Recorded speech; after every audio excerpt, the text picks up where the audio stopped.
Hello, আসসালামু আলাইকুম। আজকে আমি নাকেট বানাবো, সেই জন্য এখানে হাড় ছাড়া মুরগির মাংস নিয়েছি। আপনারা চেষ্টা করবেন এটাতে যাতে পানি না থাকে, এমনভাবে মানে একদম শুকিয়ে ফেলবেন যাতে একটু পানি না থাকে।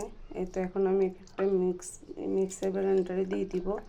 আপনাদের যদি পাটা থাকে তাহলে পাটাতেও বাটতে পারবেন।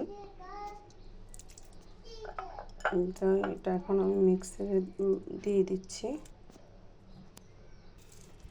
এই তো এখন করার পরে মাংসটা এরকম হয়ে গেছে, এরকম হয়ে যাবে একদম, আপনার পুরোটাই একদম সফট হয়ে যাবে। এখন আমি নিয়েছি পানি। এই তো পানির মধ্যে আমি এই পাউরুটিগুলোকে এবার চাষ করে কেটে নিয়েছি, এই যে ছুরি দিয়ে। এখন আমি এগুলো পানির মধ্যে দিয়ে দিব। পানির মধ্যে দিয়ে এমনভাবে চিপে নিব যাতে একটুও পানি না থাকে। এটা অনেকক্ষণ রাখা যাবে না পানির মধ্যে। এই যে এখন আমি ব্লেন্ডারে দিয়ে দিচ্ছি।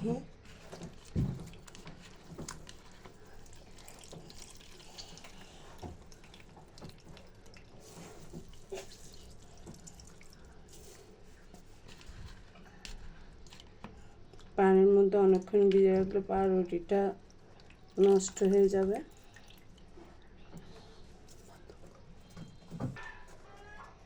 এই যে এখন দিয়ে দিব আমি এই যে কর্নফ্লাওয়ার, পরিমাণ মতো দিতে হবে। এখন দিয়ে দিব সয়া সস 1 টেবিল চামচ। যে 1 টেবিল চামচ সয়া সস।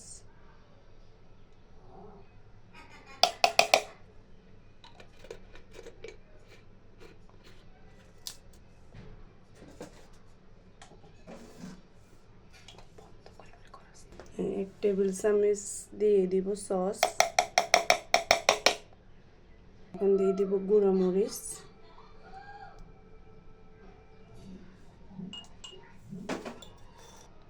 দিয়ে দিব চিনি। চিনিটা দিলে জিনিসটা খেতে অনেক মজা হয়। আপনারা যার যার ইচ্ছা, কেউ চাইলেও দিতে পারেন, না চাইলেও দিতে পারেন, এটা আপনাদের ব্যক্তিগত ব্যাপার। তবে এটা দিলে অনেক টেস্টি হয়। এখন দিয়ে দিব গোলমরিচ। এইগুলো সবগুলো দিয়ে আমি এখন মিক্সার করব। 1 টেবিল চামচ লবণ স্বাদ মতো দিতে হবে।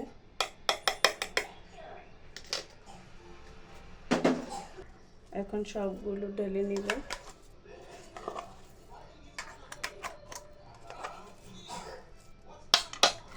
এই যে দেখেন জিনিসটা কতটা সফট হয়েছে। একটা বিস্কিটের মতো সাইজ করতে হবে। আর দিয়ে এভাবে গোল করে একটা সাইজ আনতে হবে।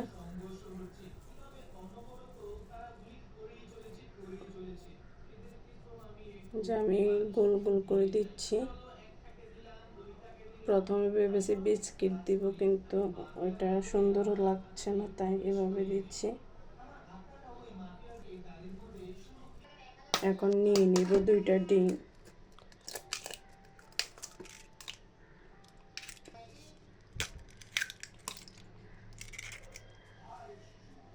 তো এখন এটা আমি ডিমের মধ্যে দিয়ে দিব।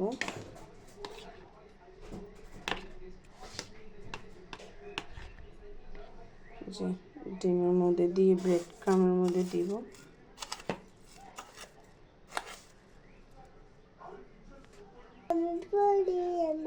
যে এইভাবে করতেছি, দেখতে অনেকটা সুন্দর আর কিউট লাগছে।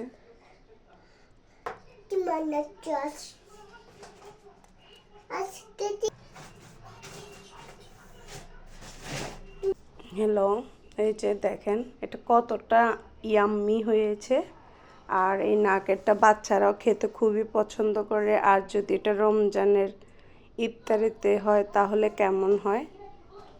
দেখেন অনেক সুন্দর হয়েছে, কালারটা অনেক নাইস।